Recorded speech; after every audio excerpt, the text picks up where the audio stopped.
Good evening, ladies and gentlemen, and I say rather oddly good evening because I normally like to deliver my presentations during the daytime to give you some kind of historical perspective of where I am. Fortunately, I was able to attend here earlier and be able to film some of this building before it became too dark.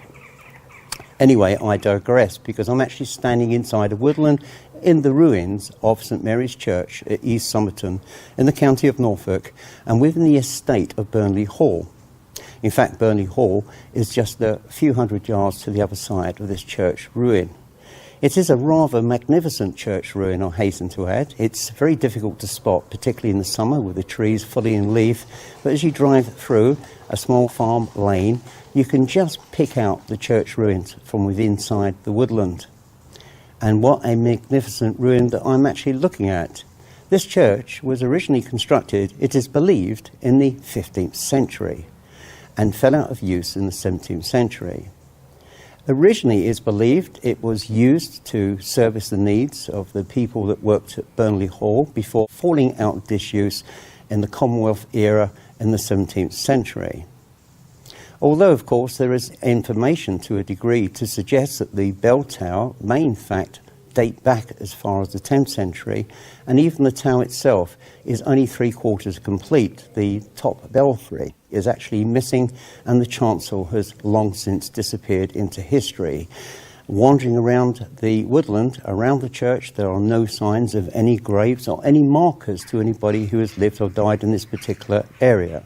It is all rather strange and rather odd. The church itself is rather of a grand construction, has incredibly tall and lofty walls, and quite clearly it was built as something quite significant, perhaps serving the needs of a lost medieval village. One wonders who actually lived here in years past. There are no records appertaining to any medieval villages which are now since lost, although perhaps in later years archaeological excavations may reveal the existence of such a village, which can give testament to the people that lived and died in this area. Although I cannot imagine at any point in history that anyone would build such a magnificent structure when everything else is missing, the people, the houses, everything. All we have here is just this wonderful building, a relic of the past, which perhaps may tell something of its history when we carry out a paranormal investigation here in a couple of hours' time. There are a number of legends attached to this fine ruin, one being that there is a large oak tree, which is probably around 200 years, which sits right in the middle of the nave. Legend has it that a witch was taken here and was buried alive, the witch having a wooden leg, and apparently the leg gave birth to an oak tree which sprouted up inside the nave and lifted off the roof of the church. The only problem with that legend is the age of the tree. It's far too new to be able to have been pinpointed within that actual period. And so one can only conjecturalize that this legend was probably placed here to keep people away, especially at night, and that this story has been passed down by word of mouth through many generations, and of course is quoted widely in many books today on the paranormal history of Norfolk. Well, to settle some points here, we should look at the fact that at no account would a witch be buried inside the chancel or inside the nave of any church, whether dead or alive. People who practiced the black arts were not given the sanctity of a Christian burial. And so if a witch had been executed in this particular area, she would have been buried elsewhere. But it's a good story. And even further to the legend that allegedly, if one walks around the oak tree 3 times, the witch herself will appear. Of course, many people have come here. They've tested the legend of this, and many have reported weird things that have taken place shortly after they performed this particular act. I personally don't believe in that legend, but what I do believe is in what I feel. And the atmosphere inside this building earlier today was quite wonderful. It's quite complete, quite serene. And now I'm feeling quite rough. I'm feeling quite ill. I'm feeling very weary, very worn down. And there's a kind of badness that permeates throughout the atmosphere of this ancient ruin.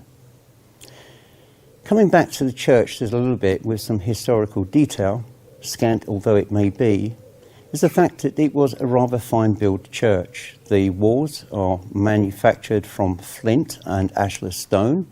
The flint in the interior sections of the church are actually pebbles which have been cemented together, and on the outside of the building, and this is quite impressive because it runs for some distance, it actually has specially cut flint facing. So when you actually look at the flint work, you can actually see the flint glisten in the light. And this has been very carefully cut and very symmetrically cut, I hasten to add, and spans virtually the entire length and breadth of the outside walls. And the archways that exist, we have two on my left, which you can see here in the video, is the actual archway leading into the chancel, which is no longer here. The archway is made from fine ashlar stone, and it is of a quality construction. And so it seems highly unlikely that such a wonderful building as this would ever have been simply used as a chapel of ease to a country manor house. And in fact, when you look at the walls of the church, you can see a number of holes. They are actually scaffold points. So when the church was constructed, level upon level, as with castles, they created these holes which could be used to insert poles. Once the poles were in position, planks of wood were placed over them like scaffolding, and gradually they worked up and up and up to the top of the actual church building. But what we're left here with today is something simply fantastic. It has an almost ethereal feel when you wander into the church, for these large openings which have been created over the years. There's no doors here. The windows largely are gutted. The belfry is missing, and the chancel is long gone. And yet it still has this sense of presence about it, which is absolutely incredible and quite wonderful. When we came here earlier today, we were able to film some of the highlights of the actual site and area, but we had to go away for a few hours to return here at twilight. But even though it's quite light and bright elsewhere, it's very, very dark here. It's been very, very dark here all day. Not much light seems to find its way through the canopy of leaves which cover the entire roof area of the church. I think that there are certainly dark forces afoot here, and I'm fairly sure that later when we carry out a paranormal investigation, we are going to pick up some interesting activity. And now on the subject of talking about witchcraft and churches, although there is no local legends other than the witch that was allegedly buried here, I have an interesting tale to share with you concerning Master Matthew Hopkins and John Stern, the Witchfinder General and his assistant, over the persecution of an 80-year-old priest in the district of Framlingham in Suffolk. In fact, it's the village of Brandeston, which is just 3 miles to the south of Framlingham Castle. And it is a tale of horror, a tale that shares the bigotry of the 17th century, when people gave up their sensibilities and common sense to believe in the forces of the black arts, and the fact that they also believed that so many innocent people were somehow guilty of witchcraft. And this is the story which I wish to share with you today. There was a man by the name of John Lowndes in 1645 who was an 80-year-old priest. He was a priest who liked to stick to the old ways, the old Catholic liturgy, and was not prepared to move with the times, which of course at that period of history was strictly puritanical. And of course everything that he preached to his brethren was obviously at some point an anathema to their beliefs. Somehow this drew the attention of Matthew Hopkins, Witchfinder General, and of course his assistant, John Stearns. As a result of the accusations which were levelled against this priest, Hopkins and Stearns had to prove their conviction that he was indeed a witch. And the methods they employed initially was by torturing him. He was placed in a cell, tightly bound to a chair, and tortured for hours on end to extract a confession. But he was also forced to walk up and down repeatedly in his cell until he collapsed, and he was denied the pleasure of sleeping. Over a period of that time, perhaps days, maybe a week, he was in a state of being prepared to confess to anything. And those crimes that he was forced to confess to, including the sinking of a ship off the coast of Harwich, in which all hands on board died, I believe over 170 people, allegedly, according to these accusations. He admitted that he was in the employ of the devil and was in daily communion with the devil's imps, and was obviously a servant of evil. And such servants of evil in strictly puritanical England of that period had to be dealt with. In order to prove their conviction against him, he was also taken to the moat of Framlingham Castle, which was nearby. Framlingham Castle was an interesting point for him to torture this particular man through swimming, because Framlingham Castle had land and tenements which were owned by the Hopkins family. So at that point, Hopkins had a financial interest in Framlingham Castle through his father. And what they did, he was put into the water, and the point was that if he drowned, he was clearly innocent. He had obviously proven that he had been baptized under Christ and he had succumbed to the Lord. And if he had survived, he was obviously a sinner, a devil worshipper, which added to the convictions of allegations led against him by Hopkins that he was indeed a witch.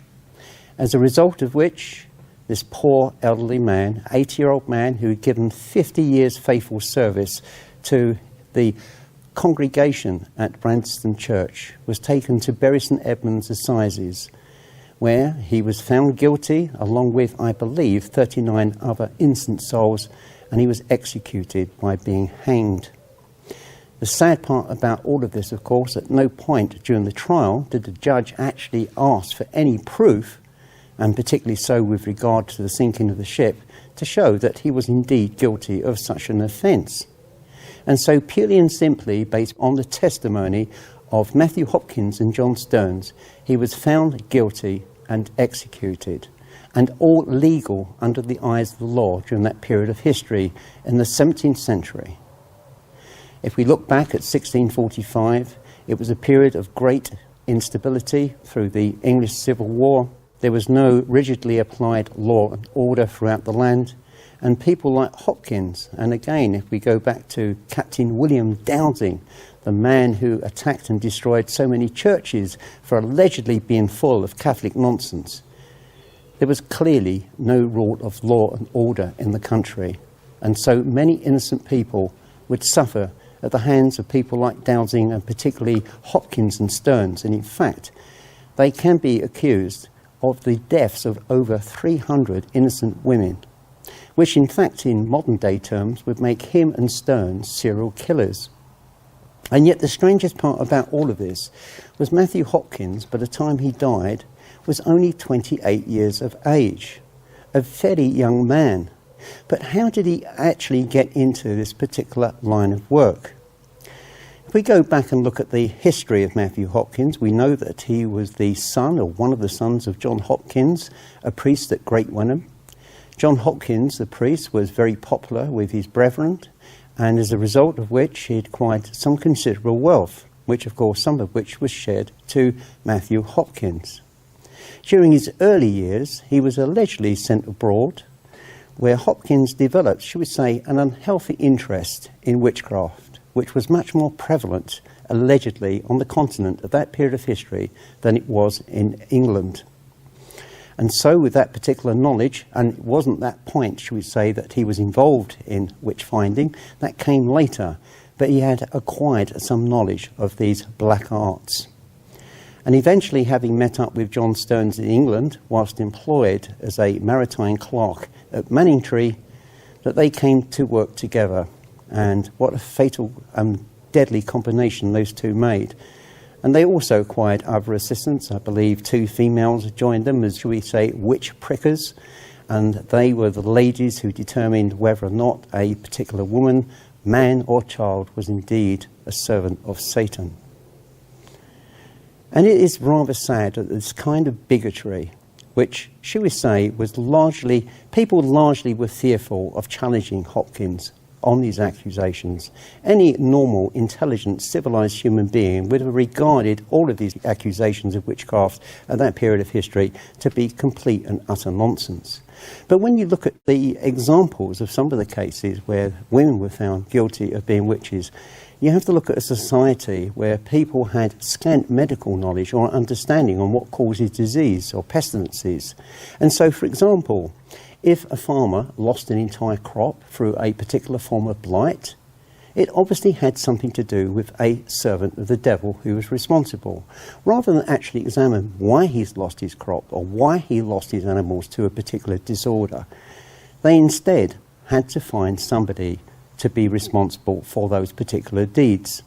And so in many situations, many harmless elderly old maids, perhaps a little bit eccentric, living on their own, talking to their cats and dogs, as we do today, were regarded as being a little bit strange.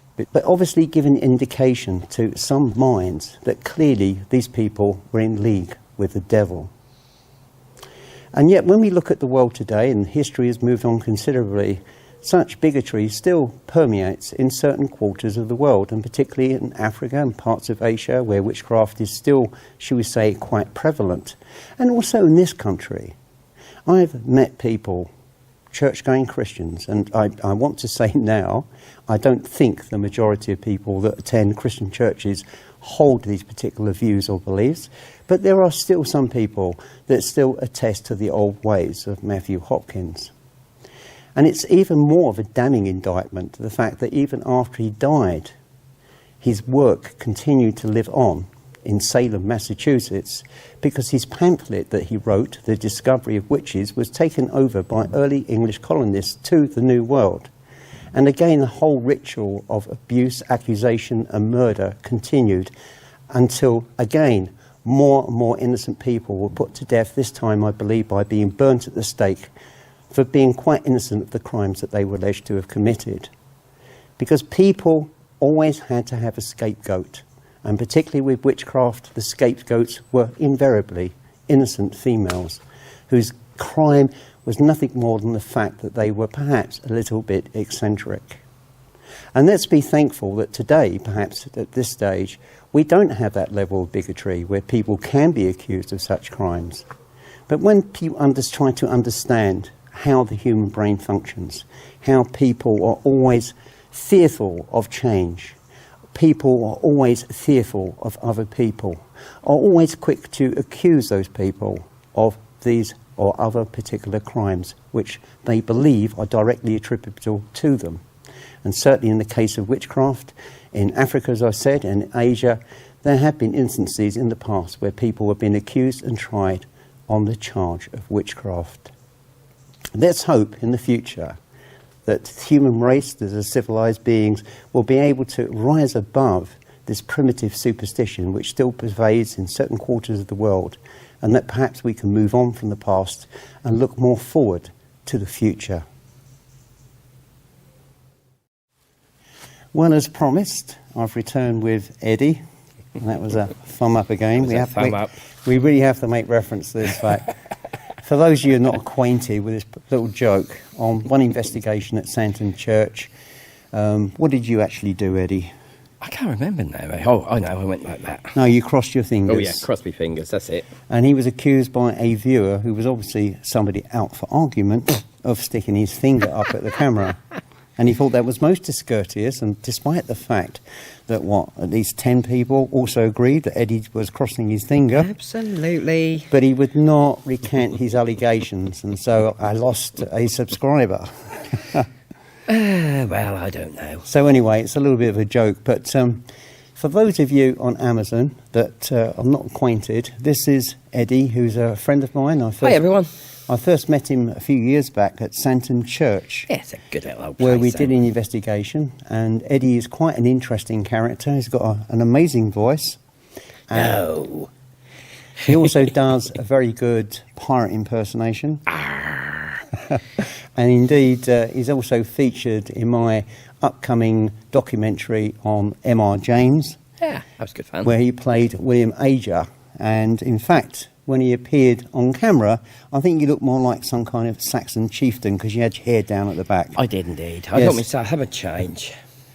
Eddie is very much open to spirit. He's been investigating the paranormal for how many years? It'd be 6-7 years.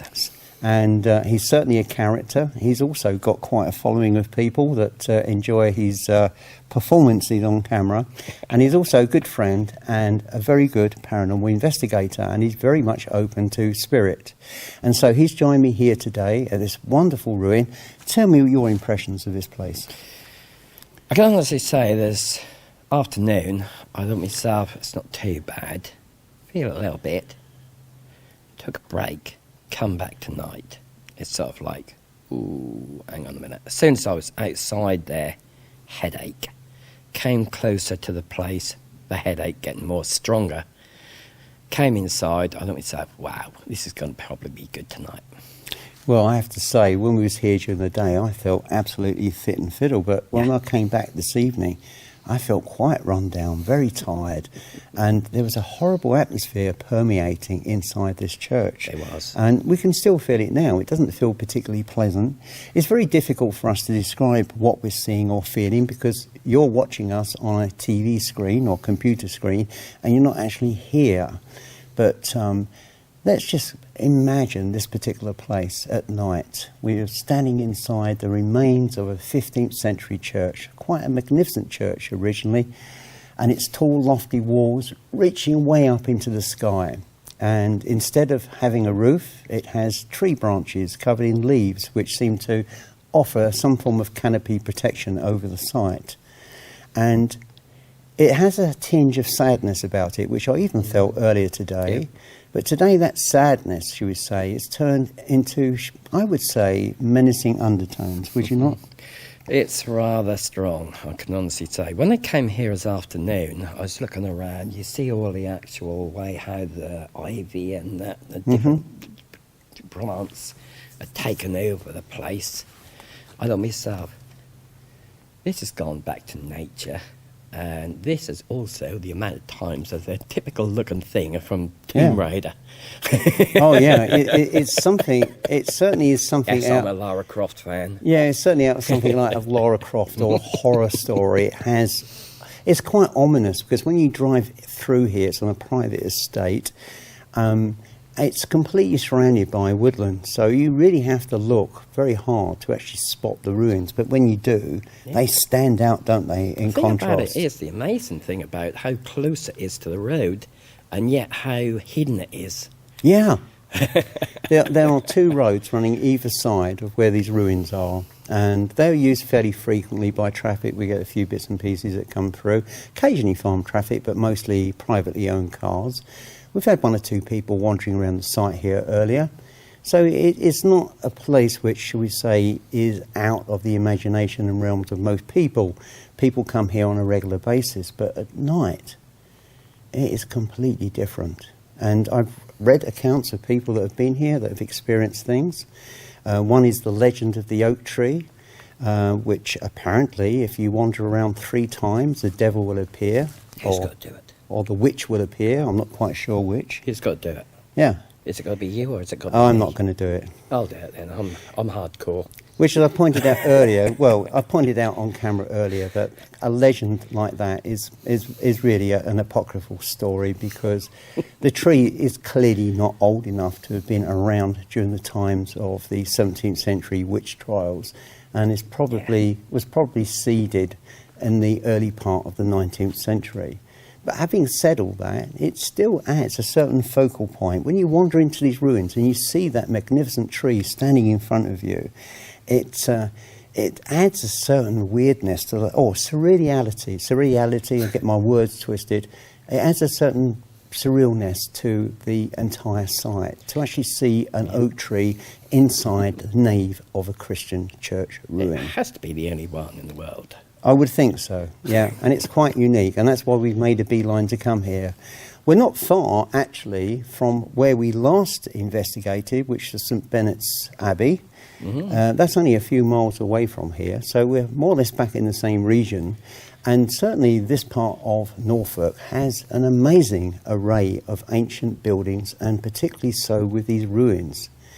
I'm not entirely sure about this church. It allegedly was an adjunct to the parish of Burnley Hall, and it was used by the parishioners that attended here, lived at Burnley Hall. But I personally feel that it may have once have been part of an original medieval village. But unfortunately, until archaeologists carry out excavations and make any discoveries to confirm that, we have to run with the story that it was built for that particular use. But I think for such a grand building, it hardly seems to suit that particular occasion. So I don't think it was used entirely so just for the people of Burnley Hall. I think there was a parish here originally, and the village has long since disappeared. But that's just my own personal feeling. Nothing factual, just a feeling. Would you agree with that, Eddie? Yeah, I mean, I would say probably it was, because it looks too lavish, doesn't it? Oh, it's too grand, too expensive. Yeah. The flint work, as I explained earlier on the outside, the open-cut flint napping, it is particularly exquisite, high quality, as you could see again here in this video. And the interior walls, which are entirely constructed of flint nodules, flint stones, and put in such a perfect way. The walls absolutely flat. All they had to do once they were built, this particular building, was apply plaster, and the job was done. It was a high quality build, and it certainly suggests something a lot more grander than just as a small church used by the people of Burnley Hall. I certainly say so. Anyway, what we're going to do very shortly, we're going to start with our investigation. We have with us, of course, as always, a ghost box, and we have night cams too.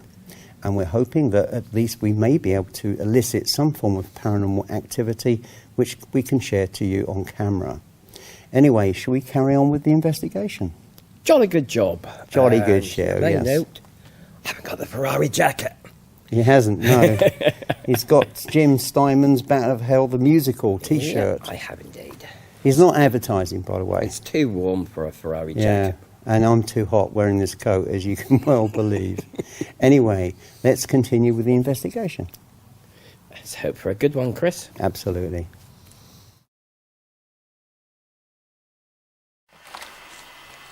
Okay, it's now gone 10 o'clock.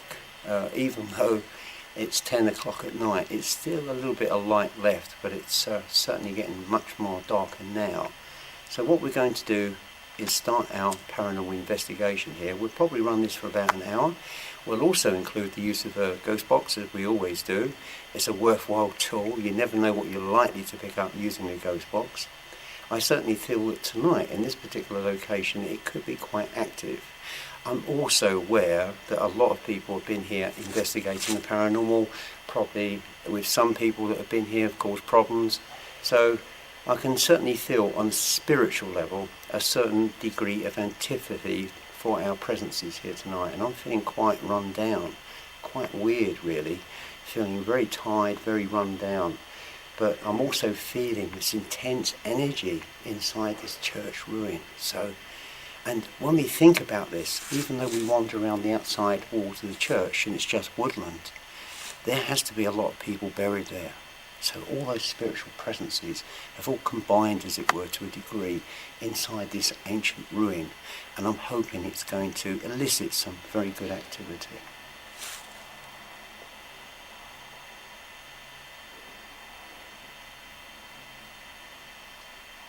What we're going to do, we're going to prove or disprove the legend of the person that walks around the tree 3 times, which will raise the spirit of the witch. I personally don't think that it's going to change the status quo, but Eddie's prepared to give it a go, so let's see what happens. I'll take the camera off you, Eddie, and I'll follow you over to the tree. I think if you go, is it clockwise? I think you've got to go. No idea. Yeah, Clockwise? clockwise, yeah. Okay. 3 times.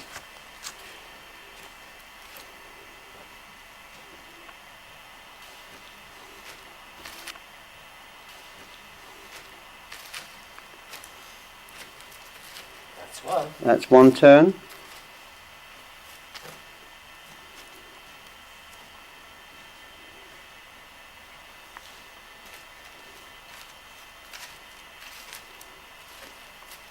That's 2 turns.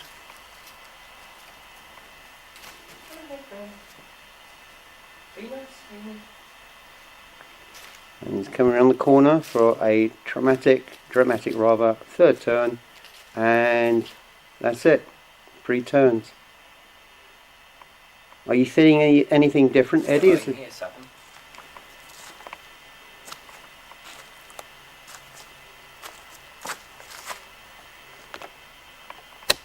When I'd done the third, there was like a drum, so it went boom, boom, boom, boom, boom. You heard a drum? Yeah. No, I didn't hear that. Be interesting to see if it come out on the actual camera. Oh yeah, totally. But that was really, really interesting. But I mean, other than that, we haven't seen our friend Witchy turn up yet. Hope she does. Because personally, I'd like to have a chat with her just to see if she's okay. She hasn't got woodworm. No. I mean, well, I know we're making fun of this, but I mean, to be honest, I don't find that there's any scintilla of proof or evidence that can suggest that this legend is true. But it'd be interesting to see if something occurs as a result. I'm going to have a check on this, right? Go the other way. Right, okay, you're going to go anti-clockwise. Yeah, and no one can say you've got to go the other way. You know what, Eddie? You're a rebel, aren't you? Well, the fact of the matter is that could be said. Okay, well, I'll stand back up and film the entire spectacle.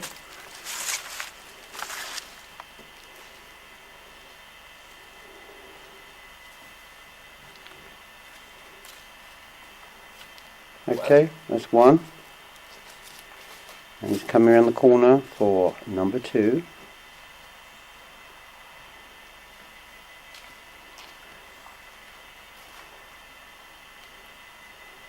Okay, that's the second revolution.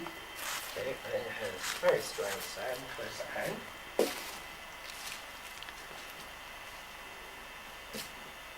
And the final turn.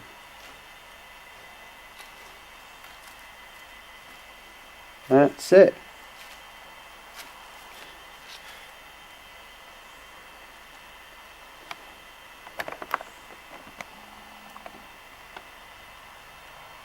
Sadly, no sign of Witchy. So you're not possessed then? I did have some strange sounds though, I've got to say it. It was a very strange sound. As I came round the second time, just from there, I heard like that. What, like a clump of a wooden leg? No, it's almost a sound like water, like a spot of water being dropped into a puddle, but there ain't no puddles. Well, it's possible with the water, of course, because it did rain slightly a bit earlier. But not enough to make any great consequence.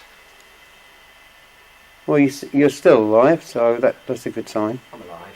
I'm alive. Oh my God, he's singing again. That's a bit of Xanadu. Would you say insanity or Xanadu? Xanadu. Come on, my friend, if you're here. Let's have a wander up to the bell tower. I'll put the light back on. That tree is a little bit of an impediment, isn't it? I think we just found the meat anyway. Well, there are many myths associated with this place.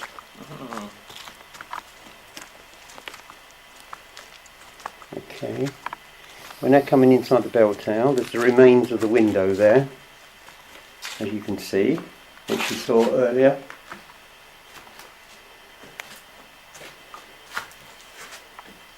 And another thought, we're in here, and when we think about this, right, if we go back to the outside earlier, with the undergrowth, we think about it. What kind of presences are stalking around outside, following the trails? People that have risen from the graves that are unmarked. That's why I felt it was so strong as we would come through there. Through the archway initially today. Yeah. No, so that's where we come walking through the woods. Oh, the woods, yeah, but you came through the archway. Yeah. Yeah. Well, let's go and have a look out in the woods, shall we?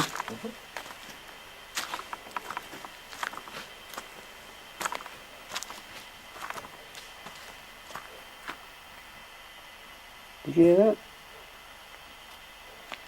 that? It's a dog, I think, yeah. Yeah.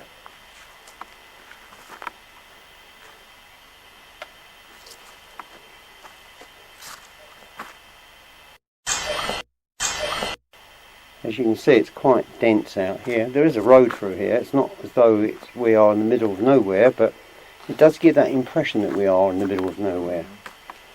And if we go to the other side, should we go through here? I just heard another voice. Yeah, I've heard a couple of voices. In actual fact, earlier today, when I was outside bringing stuff back into the church ruin, I could hear what I thought was a church service taking place inside the church ruin. So I came in and it was absolutely silent when I walked through, and I approached Eddie and I said to you, and I'll come back off this light, I said, I could hear people singing out there from within the church, and you said... It was me. But I was convincing. It sounded like a choir. He did, he sounded like a choir. That's got to be good, isn't it? Yeah, I could hear what I thought was a choir singing. In fact, it was just Eddie all on his own. How do you do it? How do you sound like a choir, Eddie?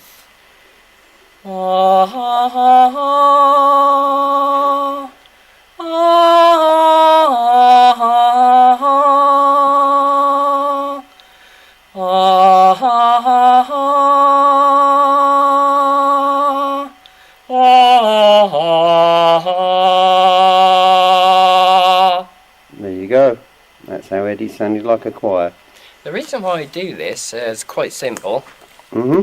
The amount of times that after I've sung a piece of that, I will get an EVP, and it's really nice to hear. I tried it the first time at Santon, the first time I went, and I got a little voice come back, a little lady's voice going, "Oh, that was lovely." And I've always done it at different places, like church or something like that. And I've usually been successful. I think it's feasible. I think it's worth giving it a try. Let's be honest. Not many people can sing in such an angelic voice as yourself, Eddie. So thank you. Anything's possible. If I pass the camera over, I'm just going to open up now so we can see whether or not we can draw something through. I'm going to stand by the tree. Okay, I'm just going to open up to the spirit.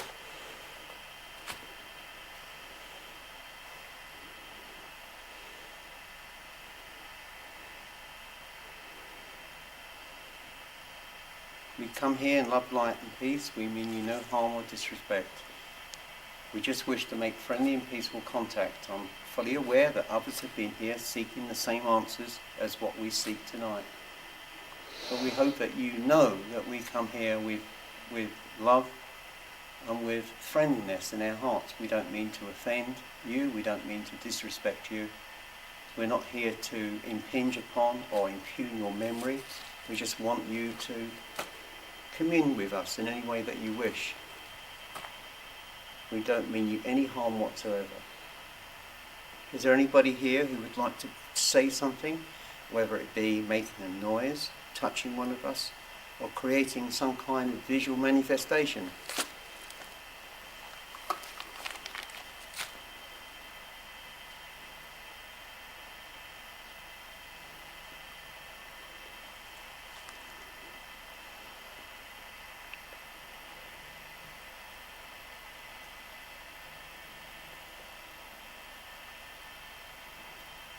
I'm not hearing anything, but I'm certainly feeling it. Yeah, me too.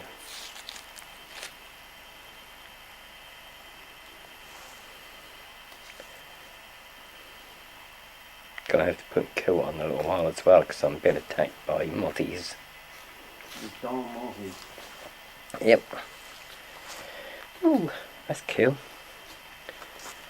There are so many mosquitoes. Turn the light on there, because Sorry? oh, you have, yeah, because it's such a good view, isn't it? Yeah, it does. I was just doing a full circuit.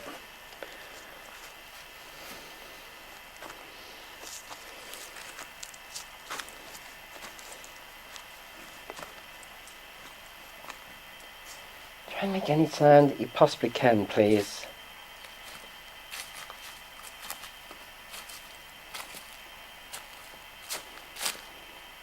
I'm seeing a lot of lights, tiny lights again, but they're everywhere. I tell you what I'm feeling. These walls are, in a literal sense, charged with energy, the energy of those in spirit. It's almost like this church is alive. That's the only way I can describe it. That's the feeling I'm getting.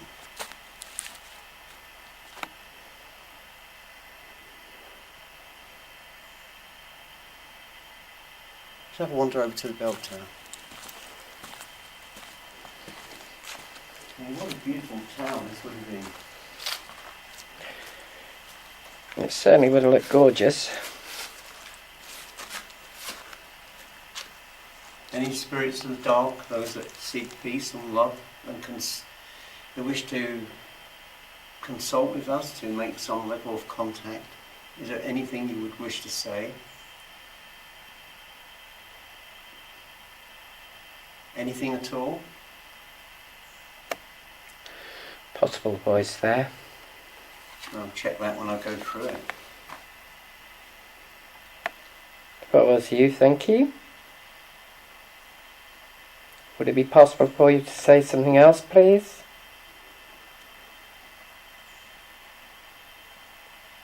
Did you like working here?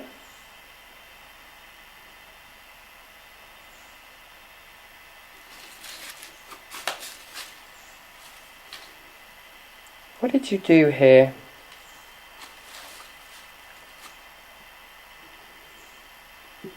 Tell me.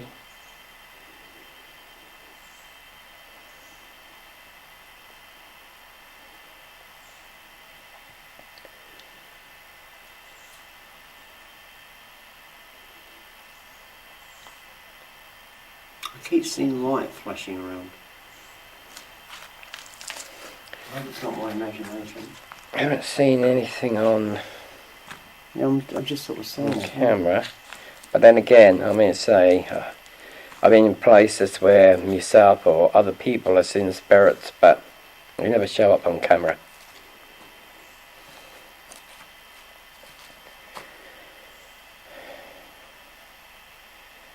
Were you a parishioner here?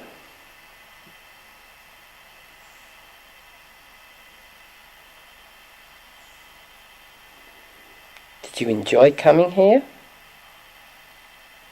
That's quite a wonderful voice, that is.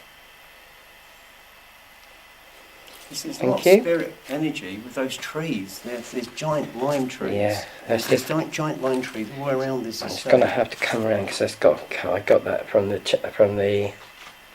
in here. Could you say something else? I just heard you say something. Could you say something, please?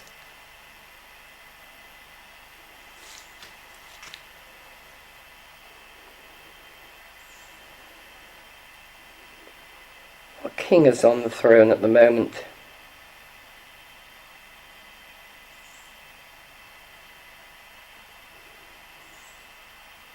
Possible voice. Yeah, I heard that. Was there a female? Was there a queen on the throne?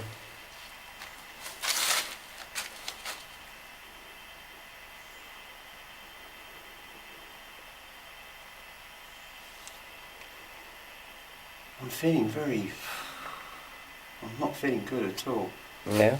Can you stand back, please? I'm feeling really, really overshadowed. It's this draining energy. It's just really getting to me.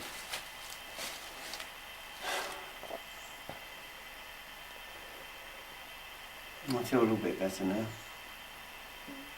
Tummy. Yeah, I heard that. That's my tummy. Yeah, no, I heard that. Uh-huh.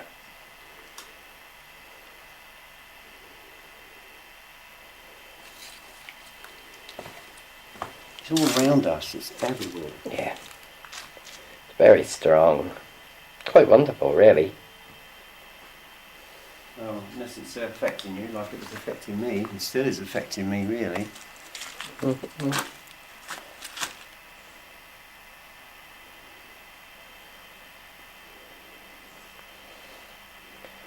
You feeling drained? But I'm also seeing this church in a different way. In what way? When I'm touching this stonework, Psychometry? yeah, and I'm getting the image of the chancel that's no longer there, and this huge, beautiful, Gothic, ornate windows. I could see that. Not literally, but I could see it to actually sort of guess what it would look like. Amazing building. Mm.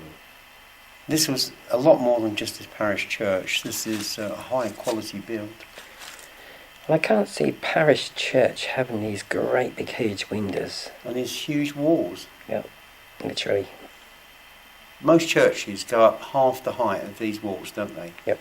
This is more like the height of a cathedral. But obviously we know it's not a cathedral, it's not big enough, but it's got that height. And it also has a sense of presence as well. Yep, indeed. Fascinating, really. I don't know, I'll tell you what I ain't done. Let's have a look and see what we can get here, because we ain't took the roof, have we? Oh! Yeah, there was water. That was a drip of water. We haven't had that much rain. No, but it has been raining, of course. There was definitely a drop of water. Yeah, well, you've also got to accept that water also permeates its way through stonework, and that can take a few days before it reaches the other side.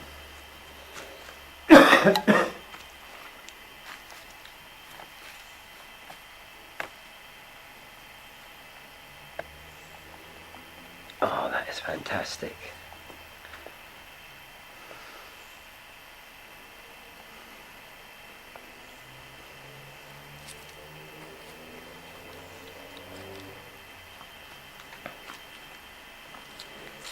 I think we'll do the ghost box session in here, actually. Can you tell me your name, please?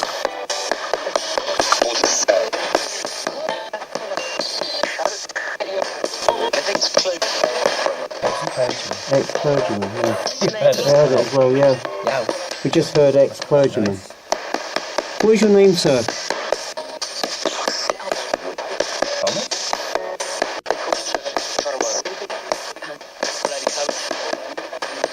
There's someone talking now.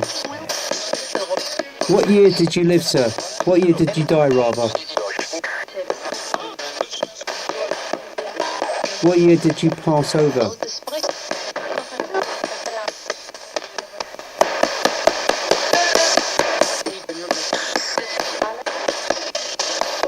Can I ask, where are you buried? Where is the remains of your body buried?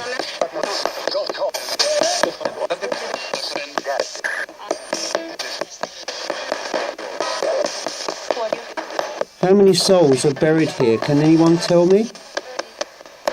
In this church yard and grounds? There ain't none. Did you say there's nobody buried here?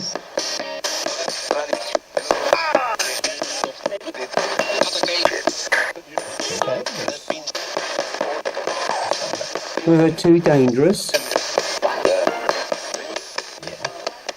Why is it too dangerous? Why is it too dangerous? I'm standing here because to make sure our questions get on the camera. So when you ask a question, I'm just repeating what you're saying so it's on there.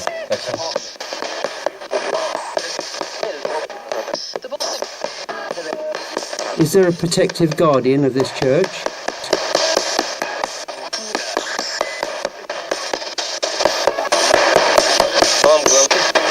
Were you buried at West Somerton Church?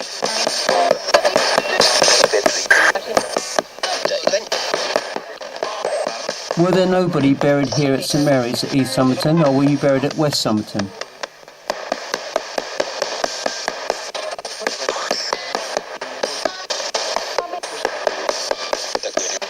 Somerton being the name of the area. You may have known it under a different name. What about Winterton?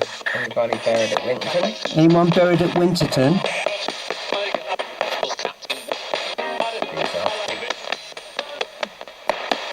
My name is Chris.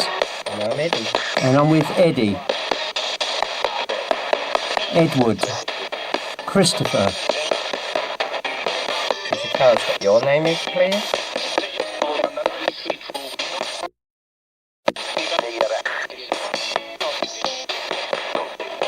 Okay, let's change the suite again. Oh.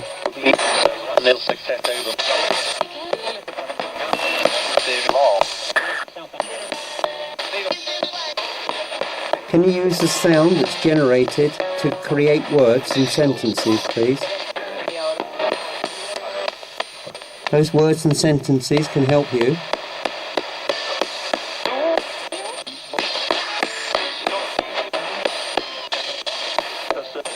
Is the ex-clergyman, the ex-priest, the ex-vicar here, please?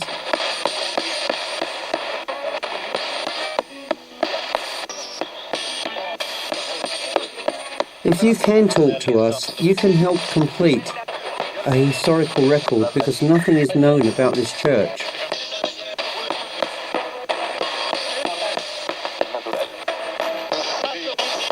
Don't you think it's right that those that are living should be able to know the history of this place that you created?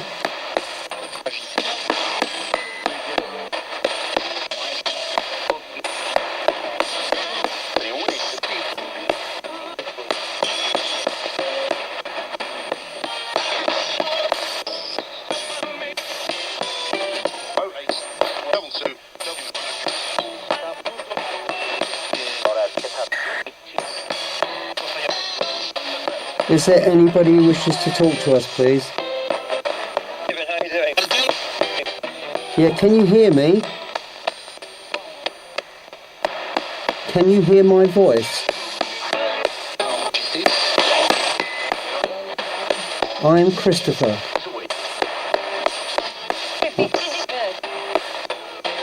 I'm named after Saint Christopher, the patron saint of travellers.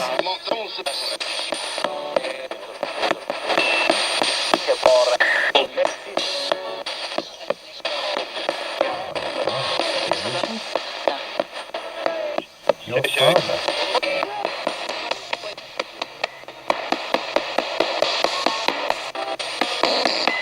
Did you come to worship here from the hall?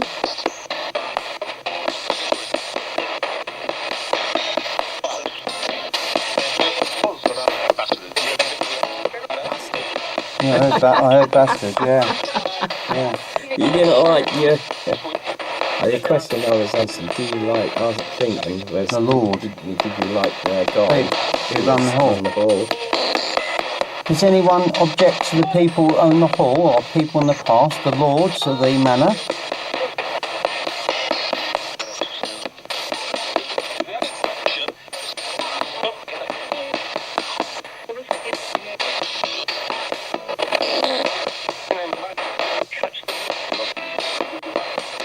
So I take it you didn't like the Lord of the Hall.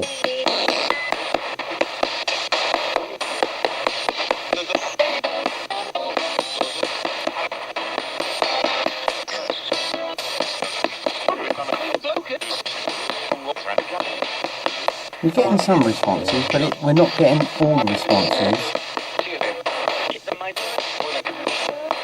Did he treat you bad?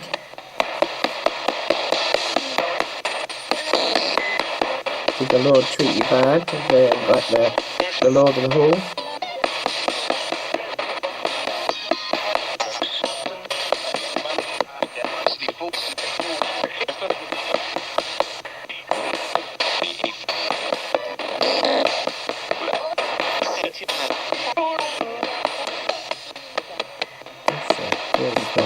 That's my camera.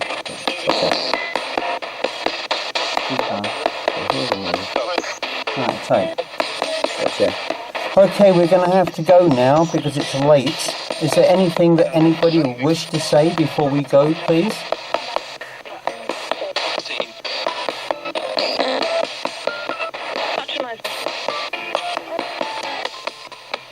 We're not getting much, are we? We will leave you in peace, love and light. As I said, we've come here with friendship in our hearts. We haven't come here to cause anybody any problems. We thank you for talking or communicating with us and allowing us to be here to this beautiful place today. And we will now leave you in peace. And may God be with you. Thank you. God bless you. Okay, folks, it's now 11:20 p.m.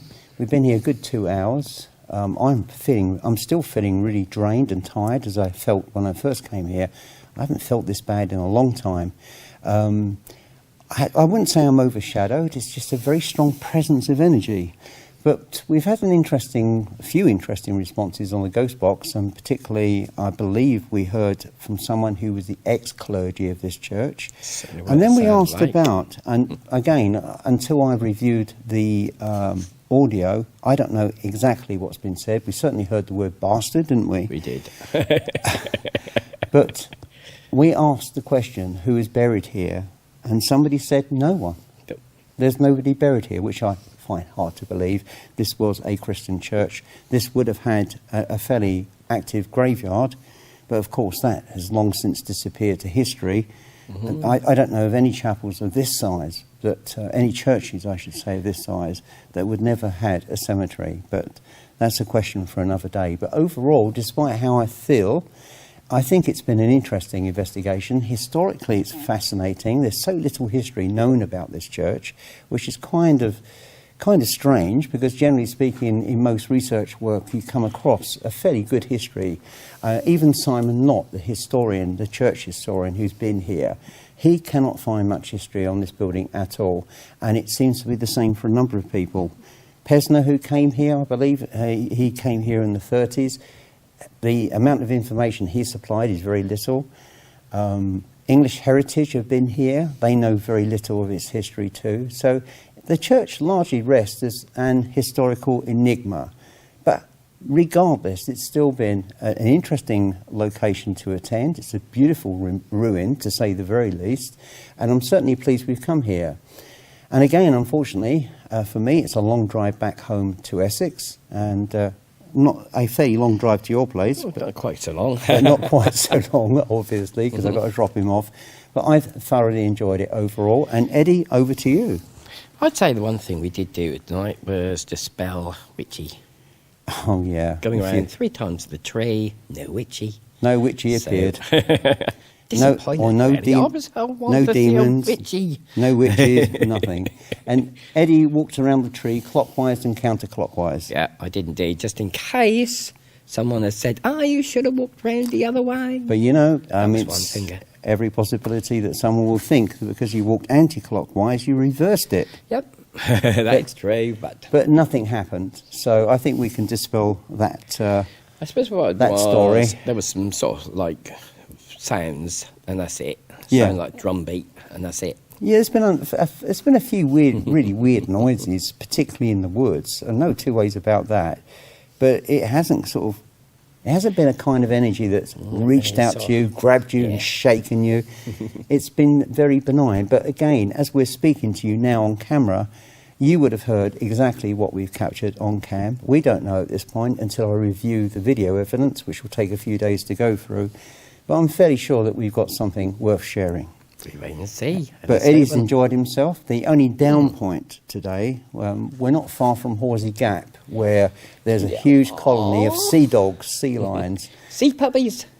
And we went back there today, and Eddie, of course, has problems with movement because of arthritis, and there's a lot of sand on the approach path, isn't there? Yeah. So Eddie found it hard going. We already passed a couple, didn't we? And we said good evening to them. They saw that we had cameras. You would have thought that someone would have said, if you're going to see the sea lions, they're not there. But they weren't there. The whole entire beach was completely empty, which was a shame. This is a short clip here when we attended in April, and as you can see, there were at least 3 large groups of seals, but unfortunately tonight nothing. They're obviously away on holiday. I think they're at Scrooby. Yeah, it's a highlight. I love sea lions because I love dogs and cats, so sea lions to me are sea dogs. But it's been really, really cool though. I thoroughly enjoyed it. Anyway, ladies and gentlemen, and particularly those of you that have come to us to Amazon, thank you very much for tuning in, and we look forward to next time, and hopefully our next visit will be to Bonnie, Scotland. Oh, Bonnie, Scotland. I love it. With our friend Tony Monaghan, who's going to take us to some interesting sites to, hopefully, we'll be able to do an investigation at Culloden Battlefield. And it's the same place I hope to deliver something of the history of the Battle of Culloden, which is quite, it's a very disturbing tale of the dark side of humanity, but I'm going to share that too. We're hoping to go to a very ancient Scottish house to do a paranormal investigation, and also to the Vaults. The vaults. The vaults of Edinburgh. But we are going to a number of other locations, not disclosed to us at this moment in time. So we're hoping to produce maybe 2, maybe 3 whole shows, which will be shared to you exclusively on Amazon. Anyway, I'd like to say personally, thanks, Tony. Yeah, thank you very much, Tony. You're a good sport. And of course, we're both looking forward to seeing you. Well, very much so. I'm hoping to listen to the bagpipes. I love the Scottish pipes. And I've also agreed that I'm going to wear, just on one occasion, a kilt. Anyway. And I can't wait to have a haggis. And Bad haggis. I've eaten haggis. I'm not keen on haggis. I love bad haggis. Anyway, until next time, thank you very much to you. And from here, at this time, good night to you all. Thank you. Good night.